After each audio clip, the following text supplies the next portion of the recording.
Well, very good. Welcome everyone to Monday, April 26th, 2021, the Public Works tree hearing. Relatively short agenda tonight. My name is John Goldberg. I work at Public Works in the project management assigned to the Easter Bond projects. Our clerk today is Therese Waiters. The way the hearings will go is I'll ask the department staff to make their presentation. I will ask either the persons who submitted protest or the appellant to make their presentation. We'll open it up to the public for public comment if anyone wants to comment on the matter. And then there may be some questions back and forth. I would simply ask that if there are questions, they be presented to me so we don't get back and forth with, angry discussions and things like that. In theory, people are limited to 3 minutes, but if you've taken the time to be part of this hearing, I would simply ask that, use your discretion and try and move it along. But if you go a little long, I think that's okay. You've taken the time, so I think it's important to hear you out. However, I do have the discretion to suggest that we kind of wrap it up if we're just beating the same dead horse. So with that, if you could, I would ask if you would be willing to, if you speak, to state your name and spell it. I do like to make the report to the acting director and include the names and get the right spelling and things. I think that's important. I feel it's important. The way the hearing works is after the conclusion, I make recommendations to the director. The director is then free to accept, reject, or modify my recommendations. So I try and provide him with sufficient information that he can understand my thought process. So with that, we'll call the second item. We've called the meeting to order. So the second item is order number 204658, 880 El Camino del Mar, to consider the removal of 3 street trees with the replacement of 2. Staff has approved the removal and the public has protested. So staff, could you please make the presentation? Yes.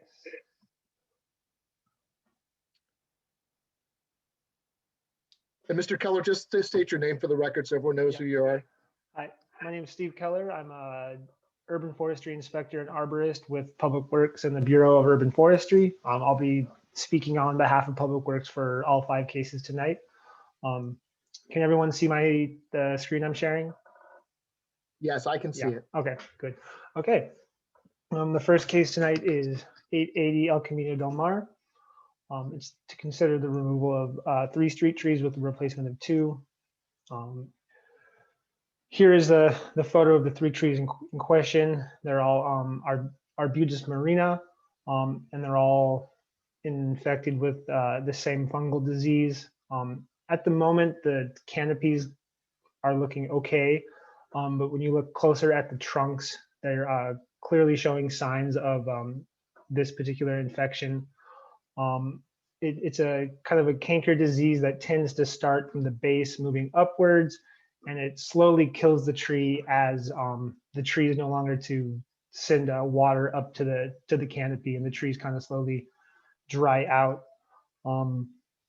Given the constraints with the street light and the driveway, we think there's only room to plant 2 new trees as opposed to 3.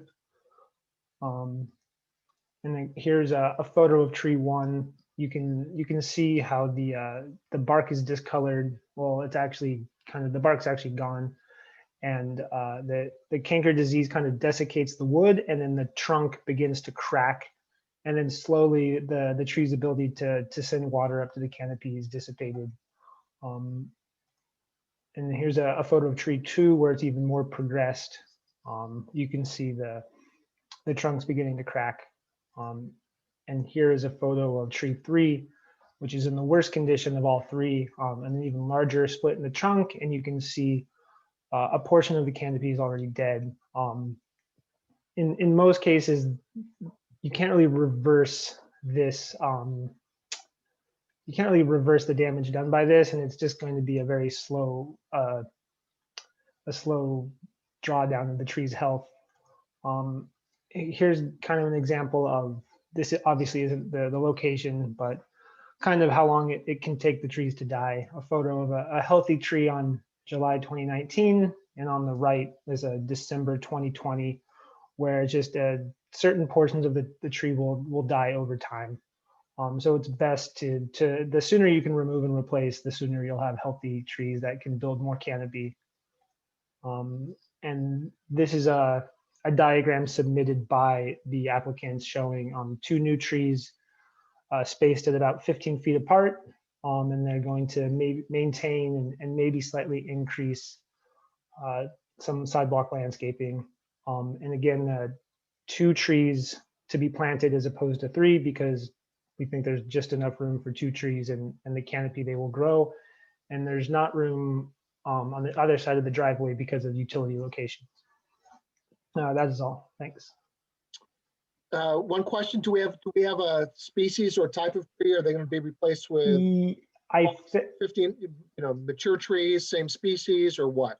I think I asked my coworker right before this. I think the species was a small variety of Magnolia grandiflora. It's a tough place because it's adjacent to, well, you can't really see in this picture. It's really close to the bay, so there's a lot of fog and wind. So I think Little Jim Magnolia was what was chosen because the trees are going to be in close proximity. I think only spaced at 15 foot apart. So that's why that variety was approved. Okay, so the removal would require the property owner to replace 2 trees?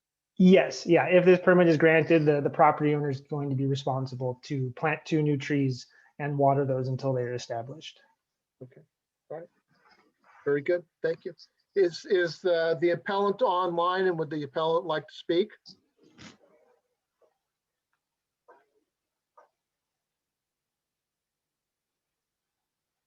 Teresa, I can't see if anyone's waiting to speak or not.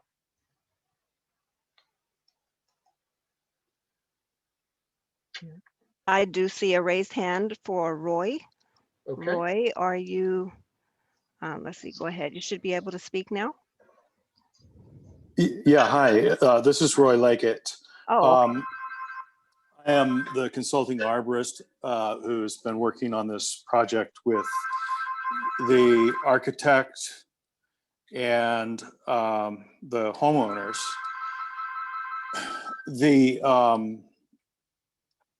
I wasn't prepared to make the presentation tonight, but I do know the property and I know the tree situation, so I'll do my best.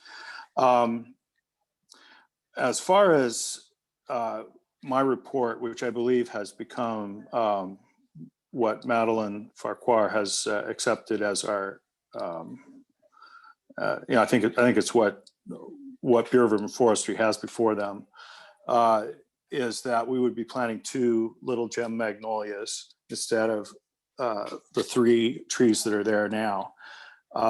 It's kind of a complicated situation, but with the disease that's killed these, or is in the process of killing these strawberry trees,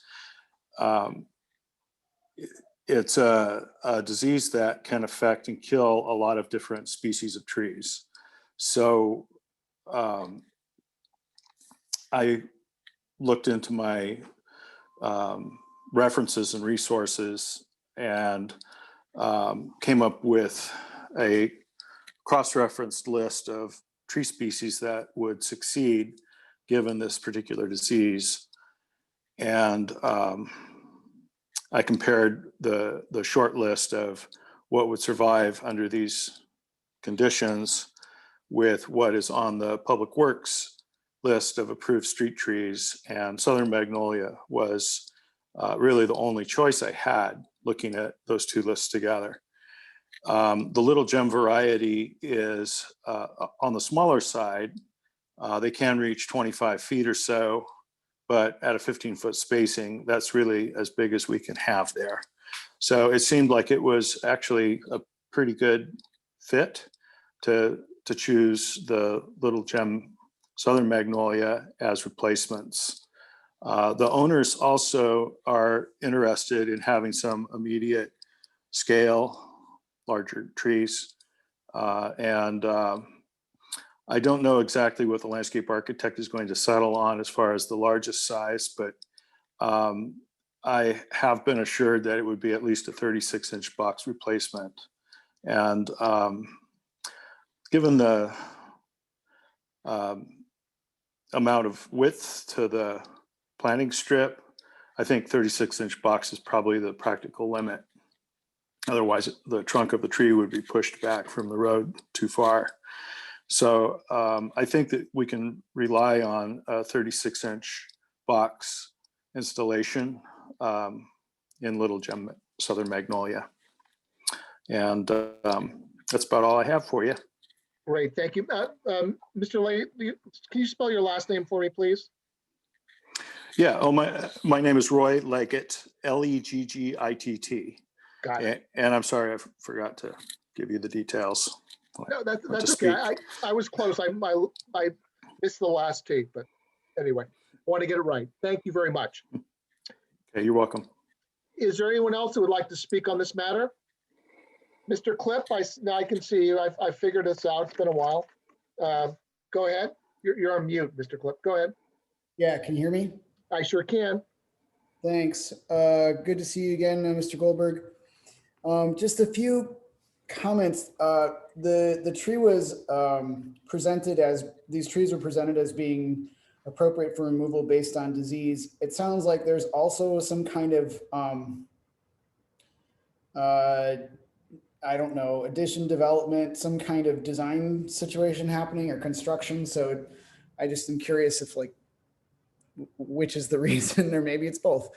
In terms of the 36-inch boxes, I think that's a really lovely idea. I support it. And I think it would also be really good for the homeowners to understand what that means in terms of watering larger trees so that they are successful.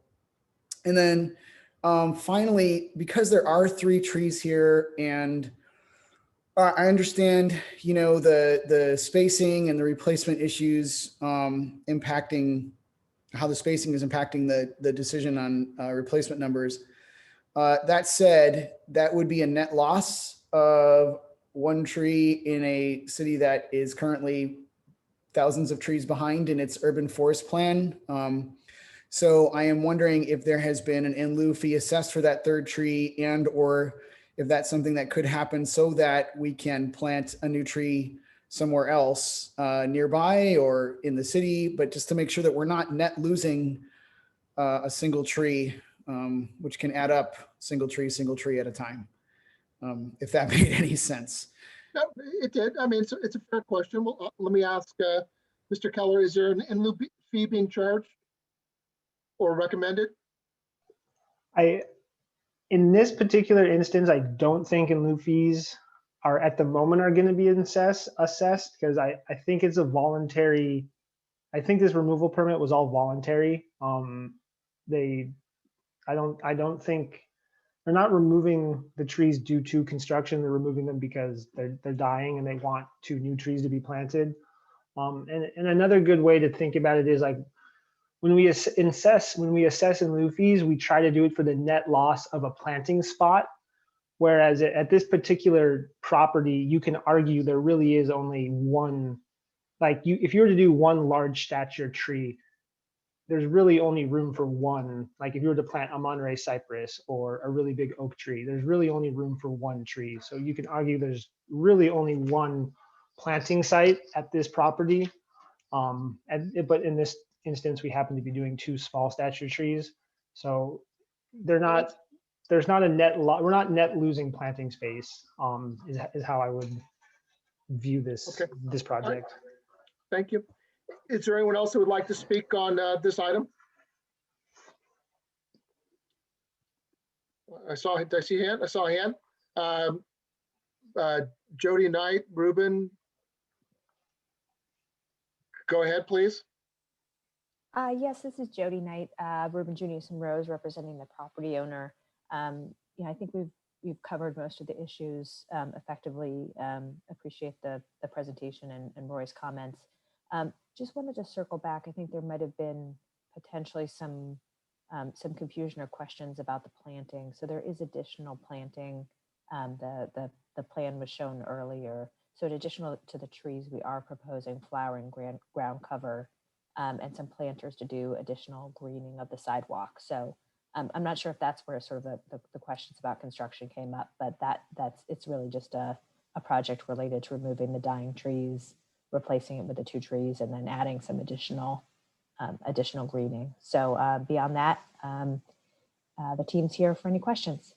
Great, thank you very much. And Ms. Knight, you're representing the property owner in capacity as the landscape architect, as? I'm the land use attorney on the project. Oh, land use attorney. Okay, very good. I appreciate the clarification. Thank you very much. Thank you. I see one more hand raised. Let's see who that is. Michael Nolte, would you like to speak?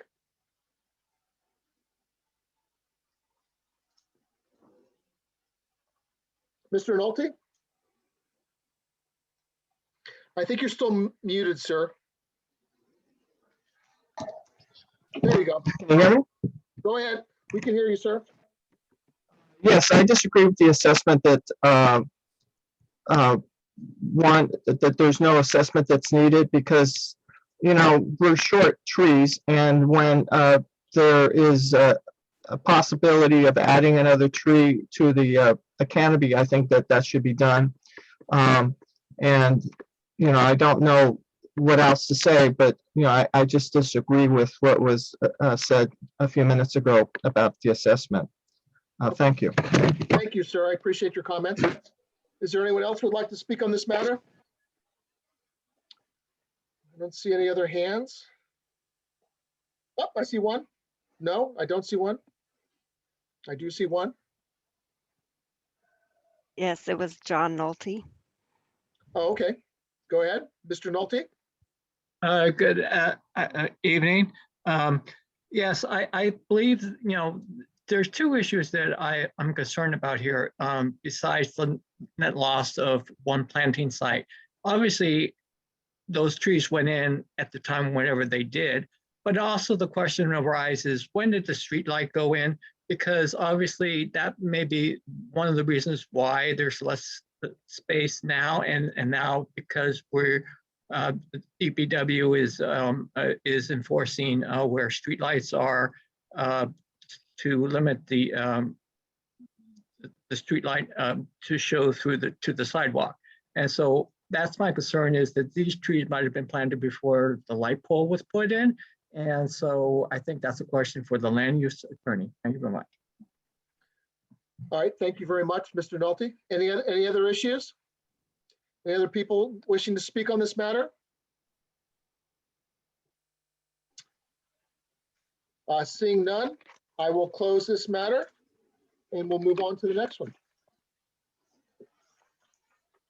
Okay, item number 3 on the agenda is order number 204659, 152 Fell Street, to consider removal of 1 significant tree on private property without replacement. Staff approved the permit and the public has protested. Mr. Keller? Yes, and you guys can still see my screen? Yes. Okay, great. Hi, Steve Keller, Bureau of Urban Forestry. Here's a photo of the tree that was approved for removal. It's a Cordyline australis. It's kind of like a hybrid between a palm tree and a normal tree. At this particular property, they're undergoing foundation seismic retrofit and adding 2 dwelling units. The tree is healthy, but the location is not ideal for the long term. I guess when I said healthy, the canopy is healthy. Here we have evidence of some poor rooting and some decay at the base. And the species does have the ability to develop a very large base flare, which could be problematic here because the tree is planted directly against the foundation of the neighbor's stairwell. And then So originally, I mean, when the hearing was announced, we stated that a tree would not be replaced. But after I looked at their landscape plan a little bit closer, and I think there is the possibility of a tree to be planted as well, as long as the utility installation goes well. The owner intends to install new landscaping to help offset the tree loss, and I think they originally wanted to plant a new tree as well. And I think we can allow that, given the way their utilities route.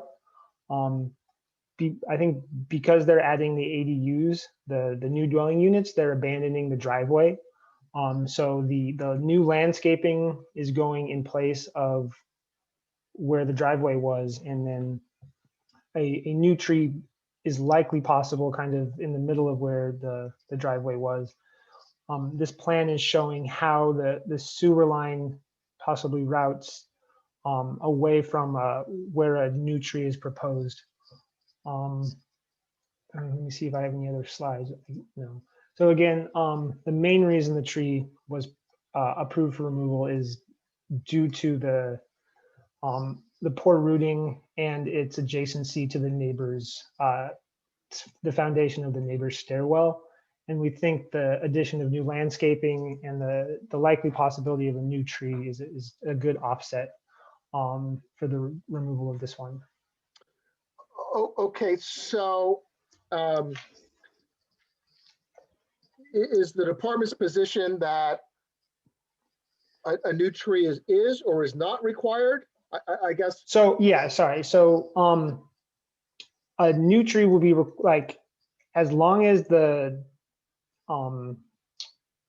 this site plan that we're looking at, like if this is correct, given that they can plant a new tree, a small stature tree, the correct 5 feet off of the sewer line, then we would be okay with a tree being planted here. But only, Okay. yeah. Okay, so I guess, again, I'm just trying to Yeah, clarify the language for the director, my recommendation.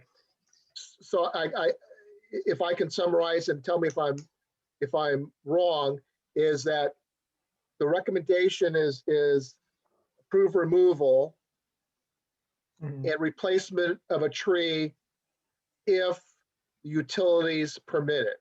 correct. Is that correct? And the department would follow up on making that determination? Yes. Okay, all right. Very good, okay.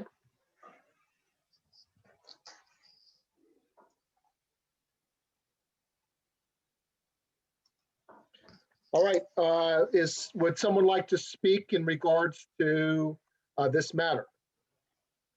Let's see, do we have anyone that, we have one. Mr. Clip, please. Yeah, thanks. So one of the reasons I show up at these things over and over and talk about replacements is because our canopy is not getting bigger in the city; it's getting smaller. And my concern is that when we don't really push for replacements, we're not going to get them. And on the last one, I think the discussion turned into, are we losing a tree place as opposed to an actual tree? And actual trees are what is counted in the census and what we're building our plans off of. So we need to think about both, not just a spot. Having said that, it's a little hard as a member of the public, and we put these things on our calendar and we show up and make the time to be here, that we don't actually know what the outcome, what the recommendation is here, that the work wasn't done to figure out ahead of time if there's a spot where a tree can be put in or not. So it would be really helpful if going forward that determination could have, that assessment could have been made so that we can know, is there a replacement or is there not? Just as members of the public, that would be very helpful information. Mr. Clip, I don't disagree with you. Anyone else wish to speak on this matter?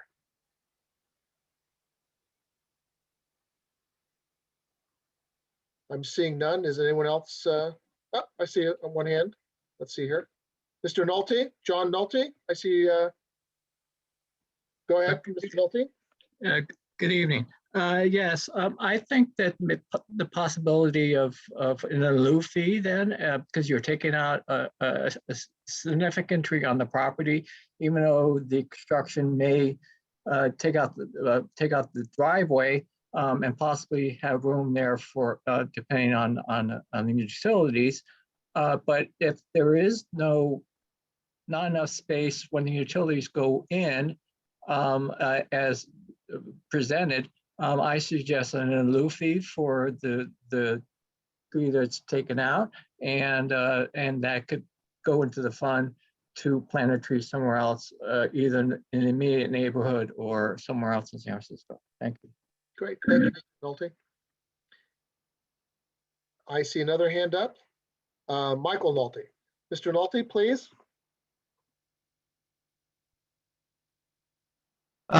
Yes, this is Michael Nolte, and I also second the idea of an lieu fee. If again, we never know what the outcome of these hearings are and how they're going to be actually taken up on by the developer in this case. So an lieu fee would be appropriate if there is no tree replacement. And a lot of times I'm hearing, okay, we're going to put some sort of tree, some additional plantings around the tree, but we don't hear what kind of plantings are going to go in. And I mean, it could give the public more of an idea of how sincere the project, because each one of these is a different address, how sincere they are about keeping the greenery around their property. All right, thank you. Very good, thank you, sir. I see one more. Any other hands up? Mr. Nolte, your hand is up. You already spoke, so. Anyone else? Okay, seeing no others, I'll call this one closed. So we'll close this item on the agenda and we'll move on to the next one. So item number 4 on the agenda, order number 204-660, 129 Leonardo Way, to consider removal of one significant tree on private property with replacement. Staff approved of the removal and the public has protested. Mr. Keller? Hello. Steve Keller, Bureau of Urban Forestry. This is a property where the property owners have submitted a tree removal application. The Bureau of Urban Forestry have approved it. It is a large Monterey cypress that is kind of outgrown the space that it is currently occupied in. It's a very large stature species that will continue to grow. It's damaging the property wall, and the tree is also located next to a back driveway entrance that needs repair. The tree has developed kind of a hazardous scaffold branching structure. And in terms of replacement, we will be requiring a new tree to be planted in the front yard.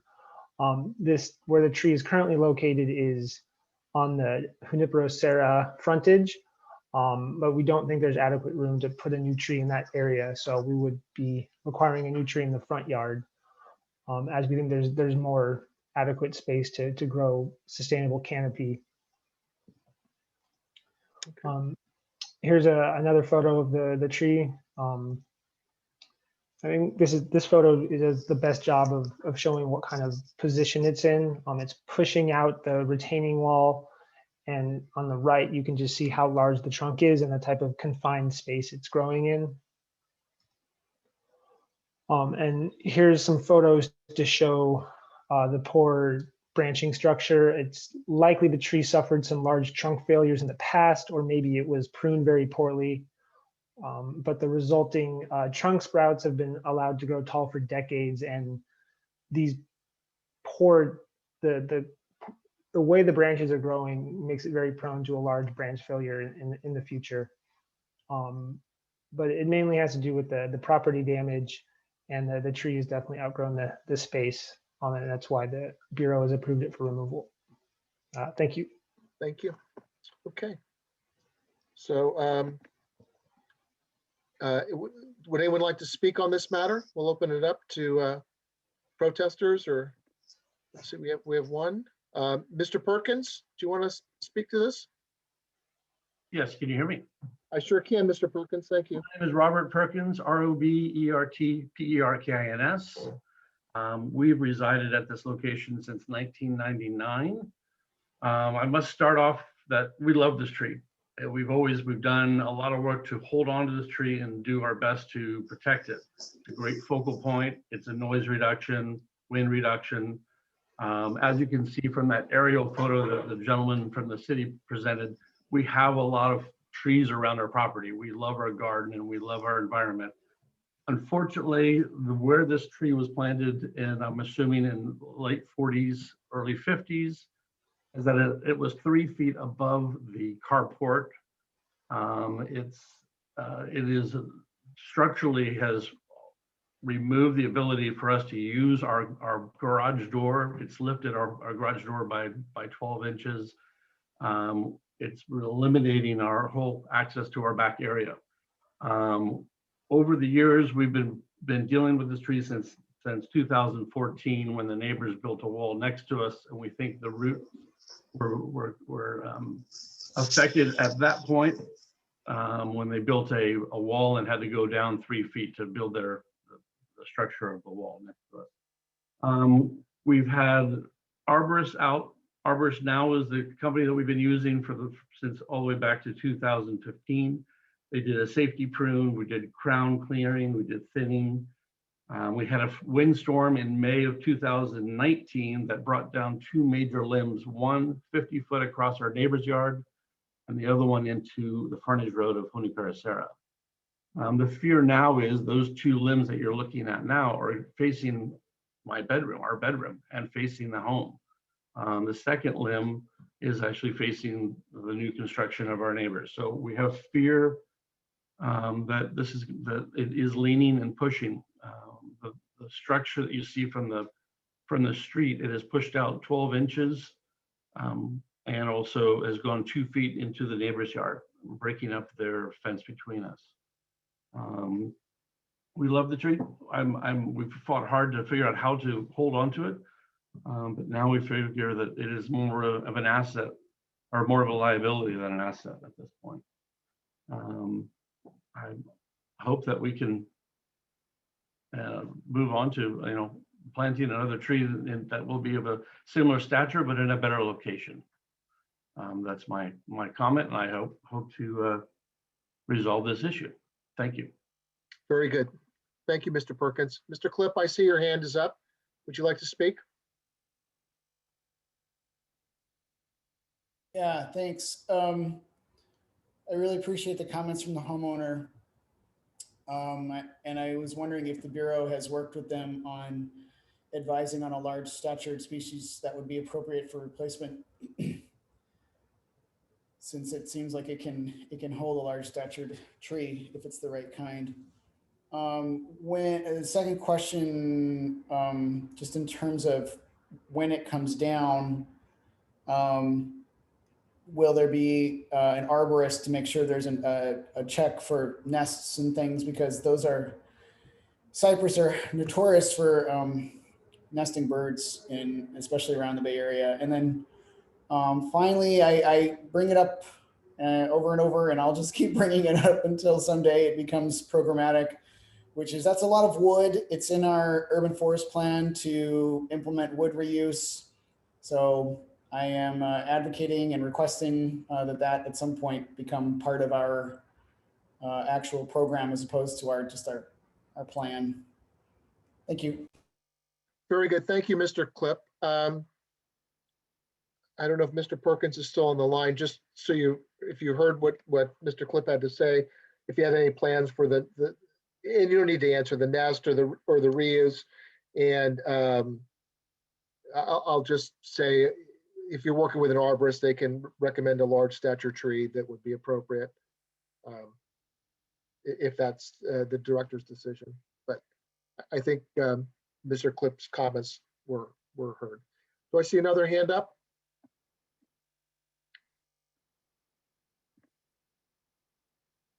Mr. Perkins, go ahead, please. You can respond if you'd like. Your hand's back up or not?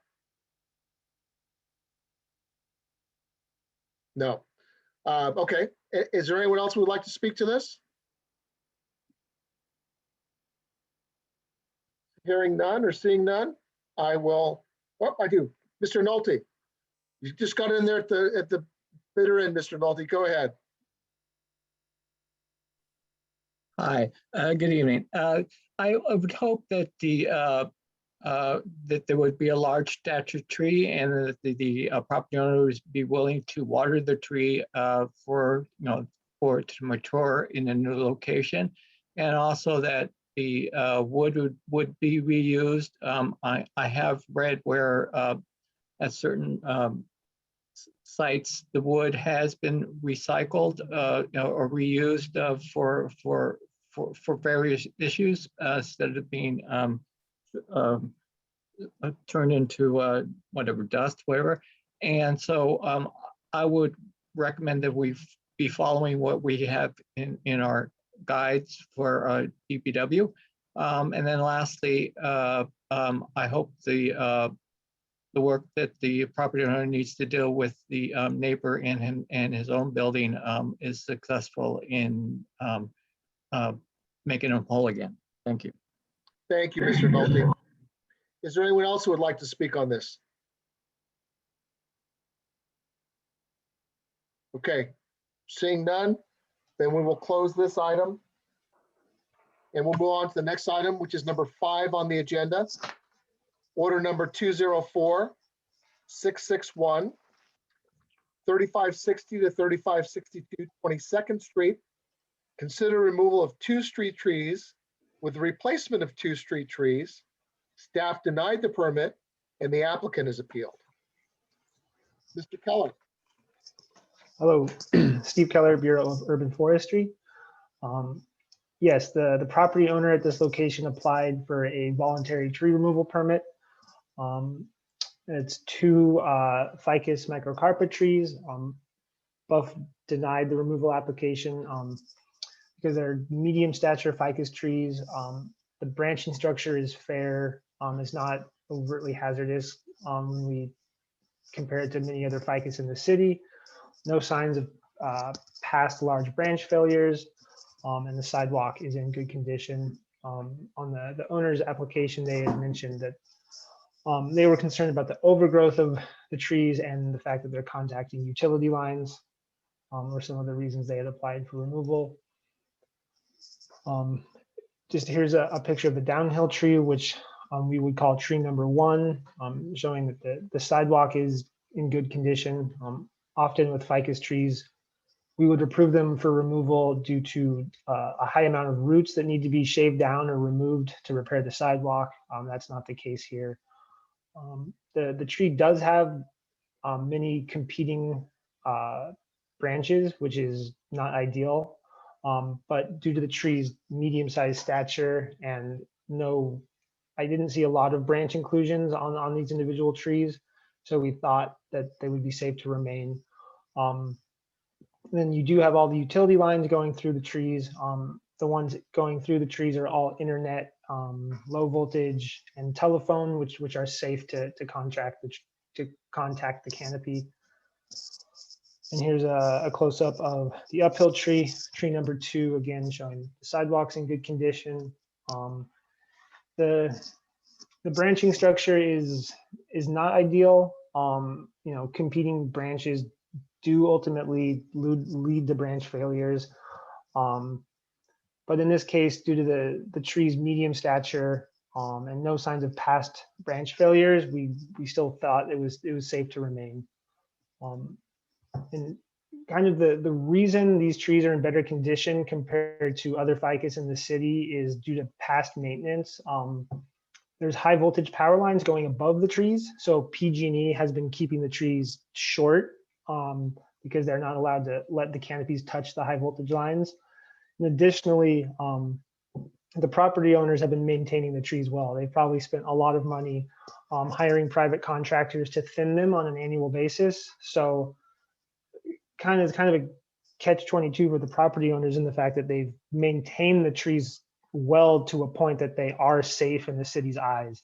And the reason the city removes ficus trees is because we fear that poorly maintained ficus trees tend to drop large branches and damage cars, or even worse, hit people. So because these trees the canopies have been kind of reduced on a regular basis, they don't really fit the characteristics of ficus trees the city likes to approve for removal. That is all. Thank you. Great. Just a question on the pictures. Is this picture with the prune tree, the more recent, or is the other one more recent? Yeah, so all of the previous pictures are more recent. This is what they look like Today. Yeah, even more. So this was January 2021. Okay. And then this, I don't know when this picture was. Google Street View, you can look at many pictures. I have driven by these trees many times, and I often would see them as being recently pruned. So I knew to look for this type of picture, but I don't know when this picture was from. Okay. All right. I just was curious which one we're looking at. Thank you. Yep. Okay. All right. So the appellant, would the appellant like to speak? Go ahead, please. Vanessa Watt, is that correct? Yes. Well, Jeffrey Watt, actually. Okay. Okay. Hi, Steve and John. Thank you very much for your time. So, yeah, and I think that Steve, you summed it up pretty well. I mean, we have been very, very proactive in pruning and maintaining these trees over the years. We've resided here since we've lived here since 1986, and oddly enough, we planted these trees. There was a runaway truck that came down the hill and took out a couple of I think they were some type of fruit trees that were in front of the house. I don't know, probably 30 years ago or something. And we had the option of from the insurance company of replanting with what was there, or actually with whatever we wanted. And we consulted with the city, and at the time they recommended that we put these ficus trees in, and they actually trucked in some mature trees from Southern California that were pretty large and dropped those into place. And for a while they were great. And I think the ficus trees, you know, the city was recommending that those were put in all over, but these trees have these trees really have outgrown their space. They're just massive, and I feel like, I mean, I would say that we spend money. We prune them not every year, but every other year. We've been doing that for, like I said, over 30 years. And it's just, it seems like the more you prune them, the more they love to grow or something. And the difference between those two photos is probably only the one that you showed in the prune condition and the state they're in now is, I guess, about 2 years. But I do want to tell you, Steve, that there are high voltage utility lines overhead, because we've had PG&E out here several times. In fact, they were just out here about 2 weeks ago because we had the lights were flickering. And he said that the trees were damaging the power lines overhead. And they also worked on the adjacent building uphill, the neighboring property. I don't know the number offhand. But they've just become absolutely massive. I mean, the diameter of these trees, they're 22 inches across, and the circumference, I put a tape around, is 74 inches. They really are, they're growing into our windows. They've reached the neighbor's window. And the reason the sidewalk is not showing damage in your photos is because the city just recently came by and they removed enlarged the area around the base of the trees as part of their some of the upgrading that they're doing throughout the neighborhoods, and they fixed the sidewalk. In fact, if you look at the sidewalk picture, you can see the different color where they had just saw cut it out, and it's already lifting up. Yeah, the planter area around there, they took out, I would say 12 or 14 inches. They made it larger because the sidewalk was in such poor condition. But both neighbors on each side have had sewer problems and have been removing roots. Now, I have not, but the tree on the downhill side is directly over my fresh air inlet for the sewer. And I'm really concerned that I'm next, that it's going to cause damage there as well. Thank you, Mr. Watt. That's been 3 minutes. All right, I just want to say that they've already moved several ficus trees on the block, and that, we want to stay within the green philosophy of the neighborhood, and we understand that, but we would like to put in something that's not as aggressive, and that's what I'd like to say. Great. Mr. Watkins, or have the trees trimmed, pruned and groomed, because we just can't afford to keep cutting these trees down. Right. Let me ask, when you talked about the neighbors and the lateral sewer, yeah, did anyone claim or represent that it was as a result of the roots from your trees, or that on the downhill side, there's no way of knowing when there's roots that are removed from a house trap, or from the city lateral. You don't know. There is a tree also down on the corner, and that's closer to that lateral from the downhill side. And as far as the uphill neighbor goes, I don't know if it was roots. I know they had the plumber out, and they are very upset about the trees, but I can't really say where the roots are coming from. Okay. And then when you said that the trees are against, are they damaging your building or against your building, or? They're currently just rubbing on the building, and they're growing in the window. I mean, they're rubbing on the windows. They're actually on the facade of the house. Yes. Okay. Right.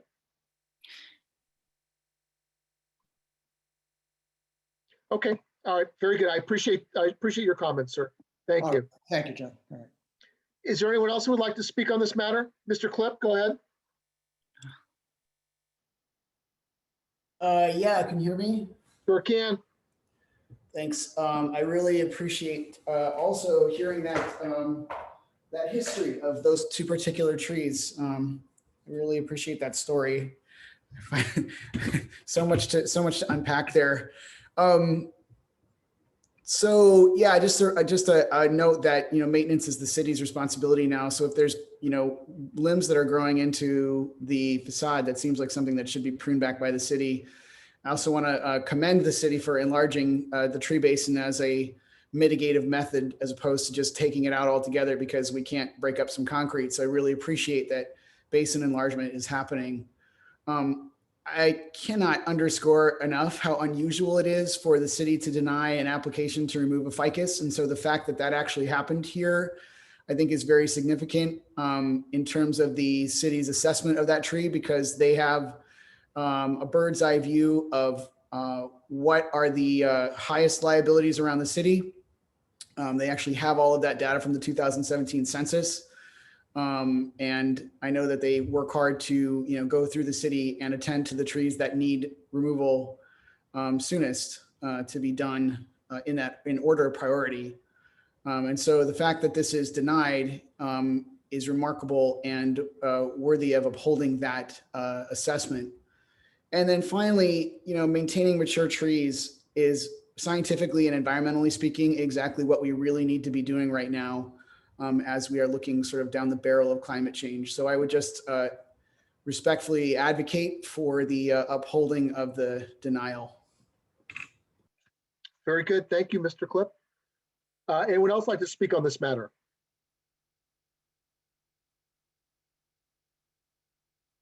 I see one hand. I see two hands. Vanessa Watt, would you like to speak? Oh, I'm sorry. I had unmuted Nathan Bass. Okay, Nathan Bass is fine. We'll hear everyone. Mr. Bass, would you like to speak? Yes, thank you, sir. And thank you for this very informative and helpful hearing. I live on the street, and, I get a view down at these trees. I just wanted to mention, I've had two ficuses removed that were really sick, actually, and we immediately had them replaced. We care for our trees. We love them. We'd like to see a greener San Francisco. We're in that camp. What is concerning to me is, you know, and as a earlier speaker said, the city seems to have an agenda as far as ficus is concerned, and we understand that because these trees have a remarkable growth agenda, both downward and upwards. And the rate at which these trees seem to flourish, I think it may have something to do with the fact that they have a wonderful southern exposure. They've grown much more aggressively than the ones we had replaced. And it's just impressive to see what's happening in terms of the fact they're abutting on a house, they're climbing up towards the power lines. And I know that this is a cause of concern, of very rational concern.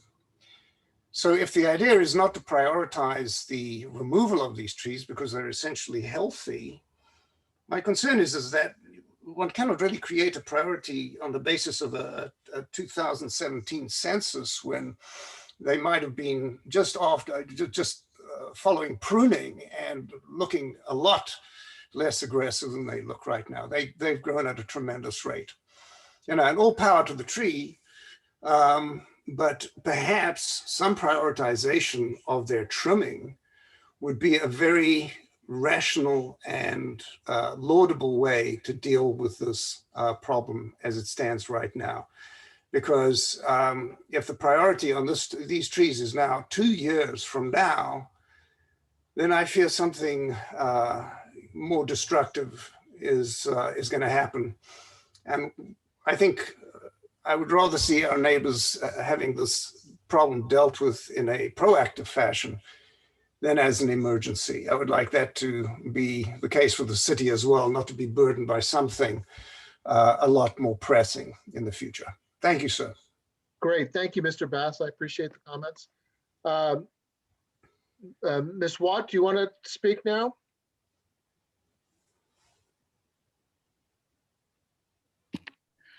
Thank you.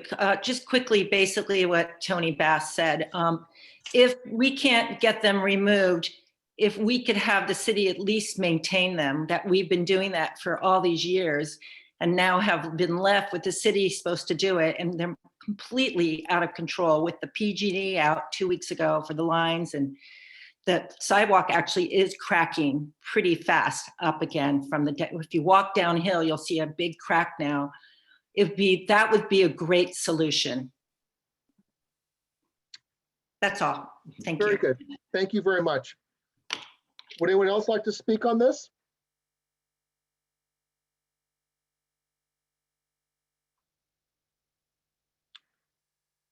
Any other speakers? Seeing none, I will close this item and we'll move on to the last item on our agenda for today. Item number 6 on the agenda, order number 204662, 260 and 264 Castro Street, to consider removal of 2 street trees with a replacement of 1. So just for the record, I think there's a typo on the agenda, and we're removing 2 street trees with replacement of 1. Is that correct, Cerise?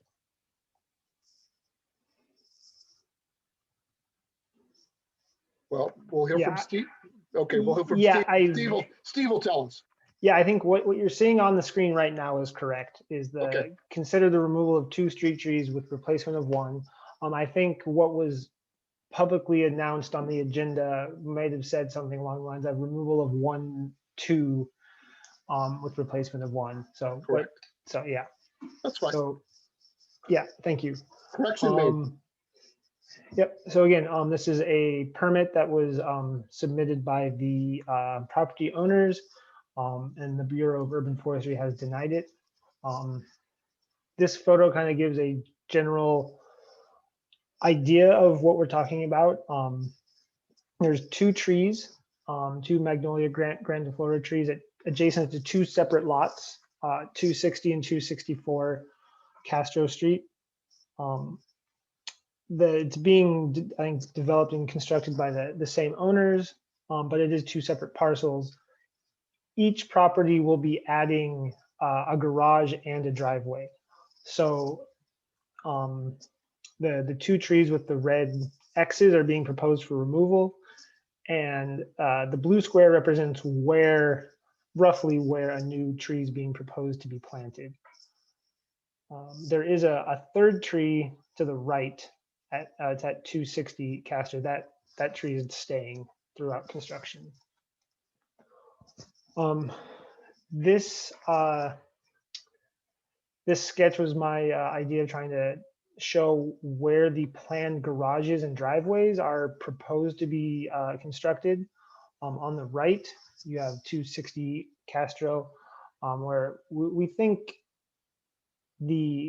as planned, we think the driveway and garage could be constructed while preserving the existing tree, whereas on the left, the tree is located directly in the location of where their new driveway and garage would be planned.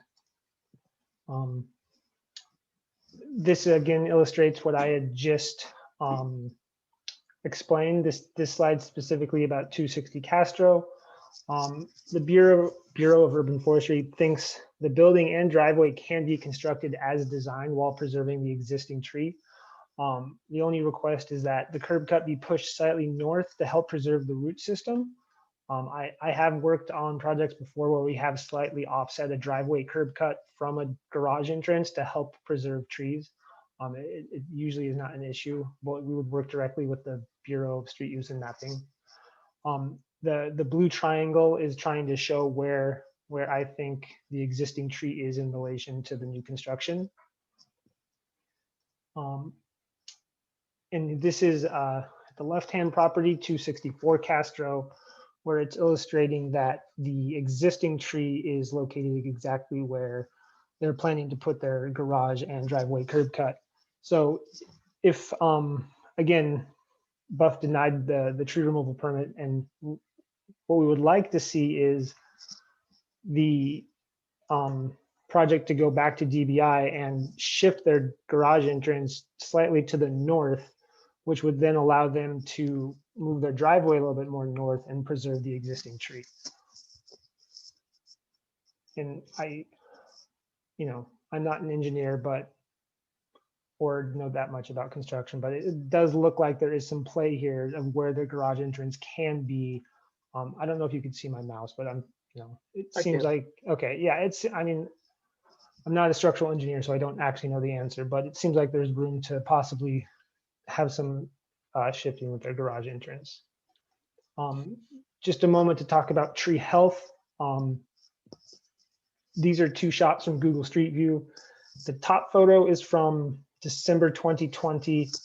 The bottom photo is from 2008. You can see in 2008, the trees did not look to be in very good condition, pretty sparse canopies. You could tell in relation to the neighboring trees, they weren't as healthy, but since 2008, the canopies look better.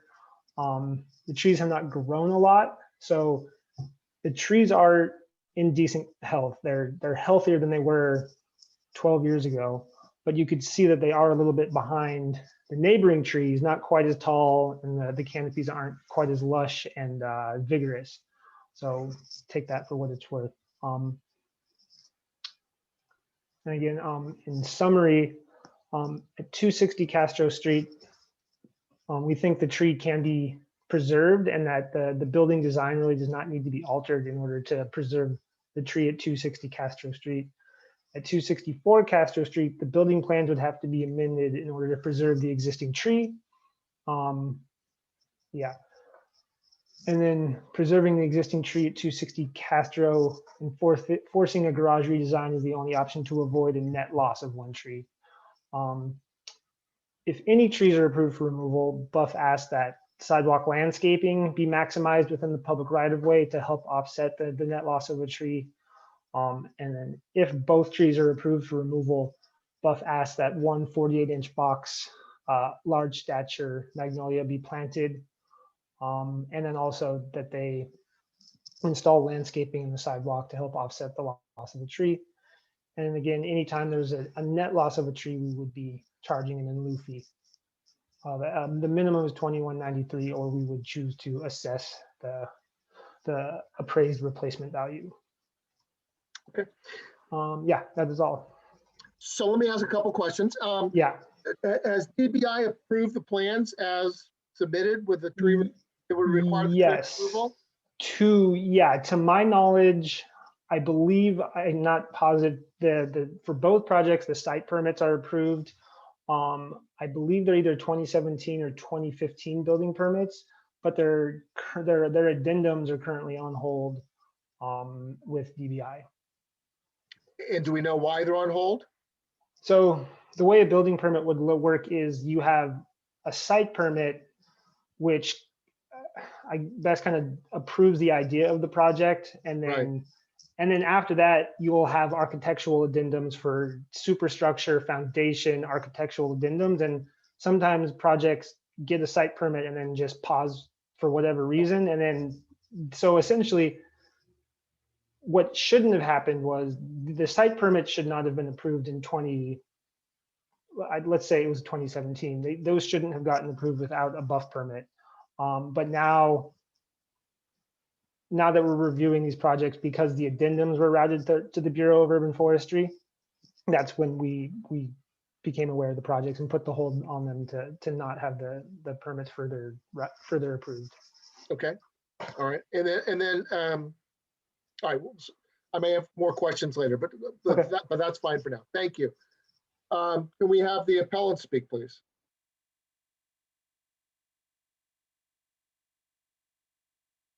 There we go. I see one hand. Ms. Shea? Yes, hi. I thought that maybe my client would be here, but I'm the consulting arborist who was hired by the client to assess these trees and their health and their potential for surviving construction impacts. Okay. So I have something to share, a presentation. And I think we can arrange for that to happen. I'm sure we can. Yes, give me just one moment and I'll promote you to a panelist, okay? Okay, thanks. That's why Therese is here, because she knows how to do that. Okay, great.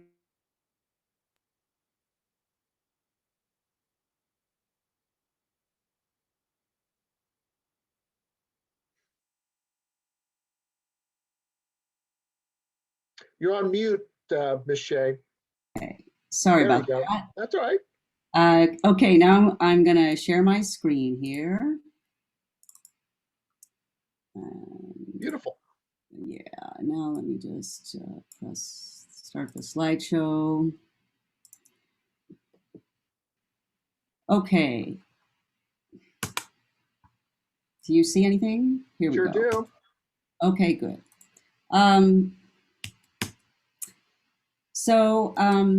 These are the two trees I looked at, and I just numbered them arbitrarily. The downhillmost tree as tree 1, and the second one is tree 2. And like Stephen noted, it does have, the trees do have some dieback in the canopy. They're definitely not as healthy. This is the canopy of tree 1, and this is tree 2. They've got dead branches without foliage. Magnolias are not deciduous. There's never a time when the branches should not have foliage. By contrast, the neighboring trees are very full and very lush. And I also looked at the street view, and I noticed that in July 2009, there was a big repavement project in front of this property. You can see the light colored concrete in front here. That most likely was very distressing to the root zones of these trees. And in fact, the tree in the number 3 position was replaced. So if you go to that site today, that number 3 tree is a young tree. So it did not even survive. Other things I noticed were that number 2 tree, the uphill one, has a large girdling root. Now this root is, you can see where it's kind of cutting into the trunk, and it's cutting off the cambium, which brings up water and nutrients from below and sugars from photosynthesis from above. So it's cutting off a good part of the transport mechanism of the tree and compromising its health. On the west side of the same tree, this is the uphill one, I found a vertical seam that looks like an old injury, an old vertical injury that's been closed over. And then I saw also a wet spot, which indicates wetwood, which is a bacterial infection, which normally doesn't kill a tree, but it can definitely lead to its decline when it's already stressed by things like girdling roots and past root losses due to the sidewalk paving that happened about 10 years ago. And you can see there's the big girdling root we saw before, and we have some other ones all the way around. And these roots generally come from the nursery container when they are planted. Girdling roots can be prevented through root pruning at the time of planting, but most likely at the time that this tree was planted, there was no root pruning and people didn't know that they had to do that. Tree 1, I didn't find any girdling roots at the surface, but when I brushed away the decomposed granite in the tree well, I found a small circling root on the north side and a couple more on the south side. And it's pretty typical that when you find circling roots at the surface, you're likely to find them deeper as well. They could also definitely be causing a health problem for this tree. So I was not given any kind of other design to analyze other than this one, which does show that there are going to be 2 driveways.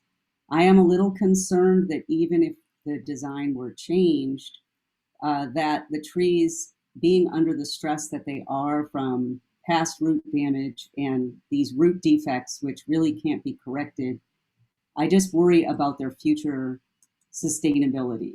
So just in conclusion, they're already in fair health. Their sustainability is in question. They're less healthy than other magnolias on the same block face. And that's partly due to the root defects and partly due to past root disturbance. And I just wonder if they're going to survive the impacts of future construction, even if we do move that driveway.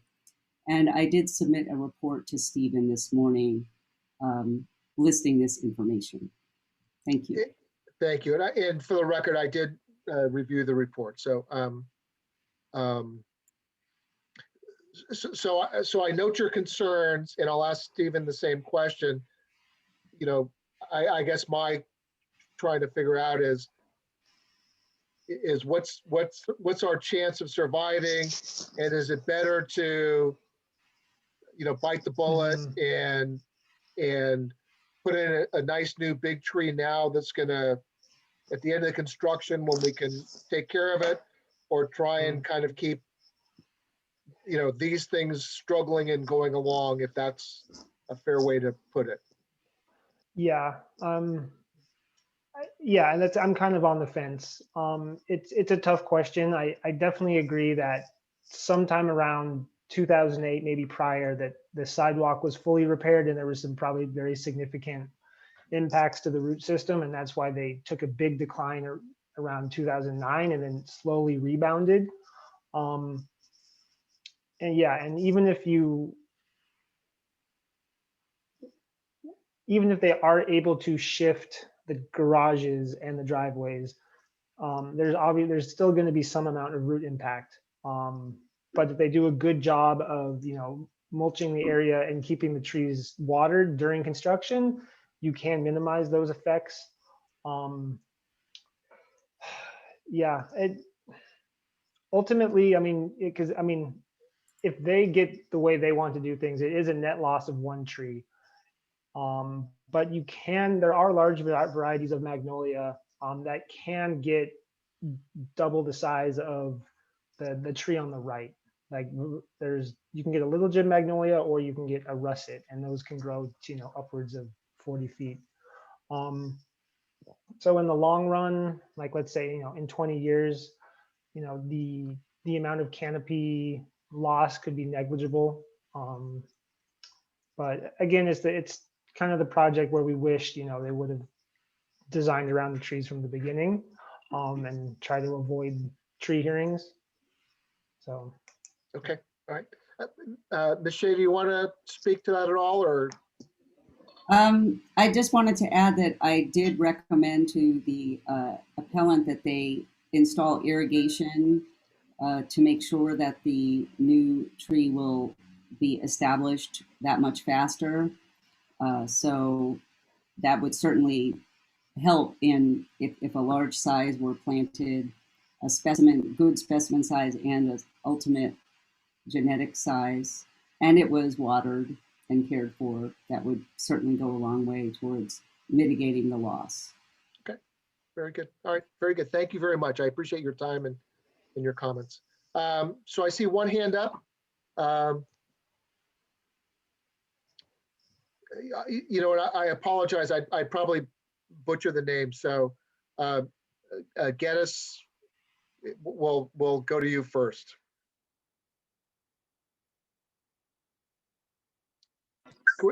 Hi, my name is Geddes Janskas, and I'm the architect. My name is Geddes Janskas.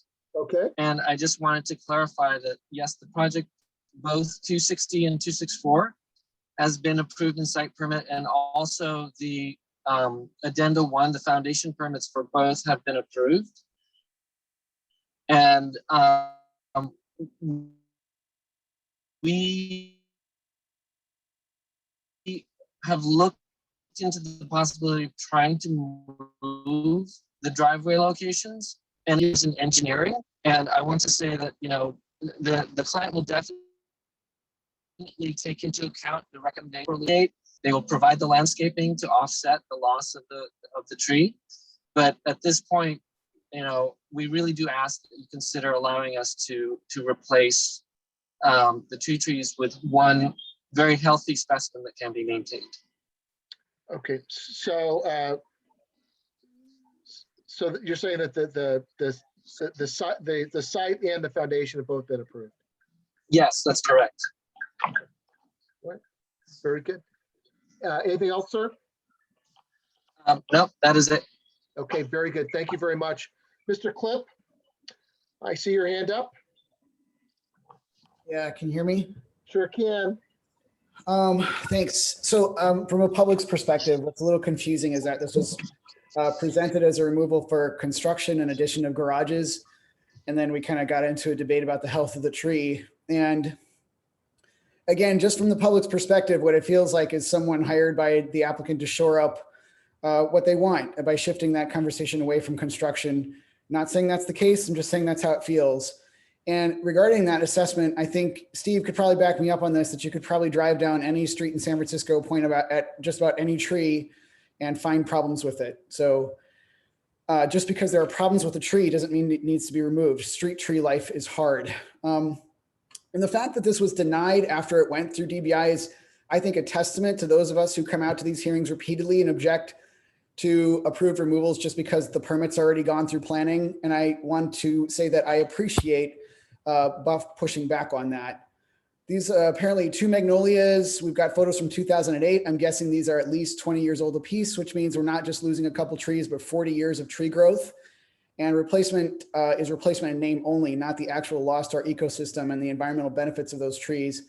And then finally, a note about garages. Just within 1 block of my home where I live in the last year, 3 trees have been cut down and permanently removed for garages in new construction.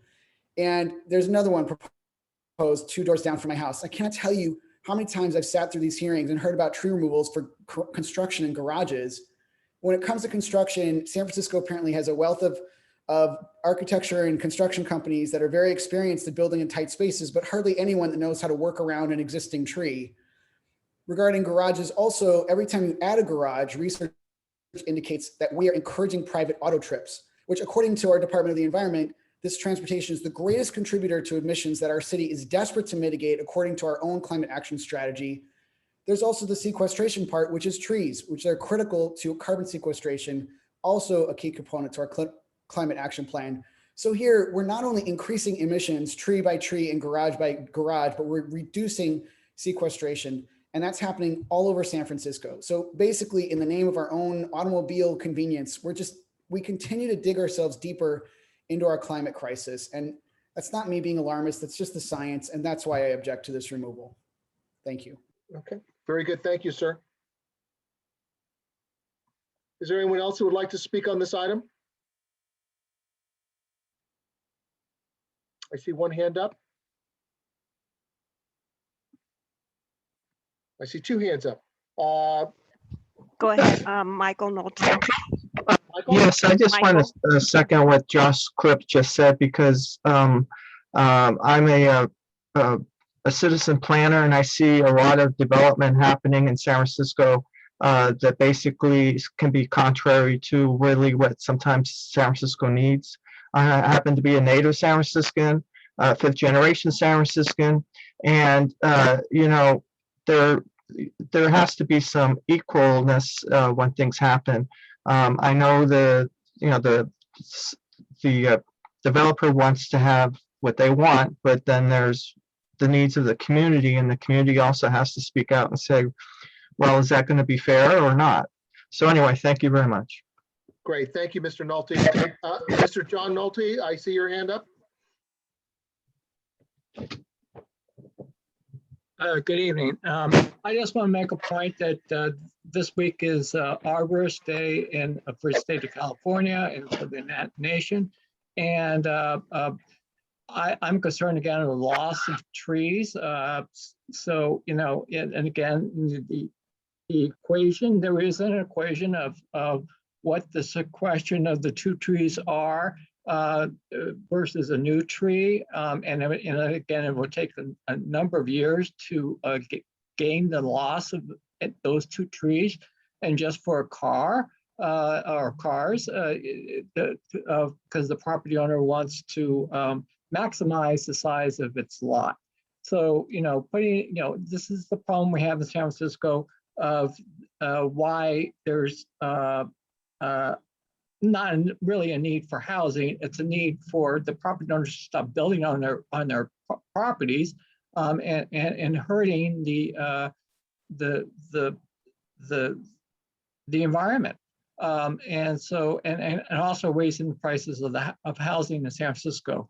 So I'm concerned about the project by project. This is just adding up to a loss of trees, hurting our environment, and not helping the climate crisis that we have, and not helping our communities. Thank you.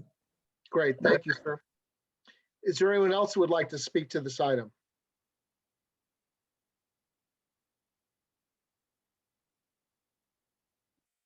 Okay, seeing none, that will conclude our hearing for today. I want to thank everyone for your time and your courtesy to everyone that was attending. I want to thank Cerise and Steve for your presentations. And with that, the way this will go is I'll review the material. Steve, if you could email me the PowerPoint presentation, then I can use that. And then I will forward a recommendation to the director within a week. And then I honestly don't know what happens to it after I forward it to him. Somehow it gets out or gets posted or something. But once the director reviews it, he can make changes or additions and whatever he wants to do. And then it goes out. So if you would like a copy, please make sure that Cerise gets your information, or it'll be online or whatever. But with that, thank you very much, and we'll conclude the hearing. Thank you. Thanks.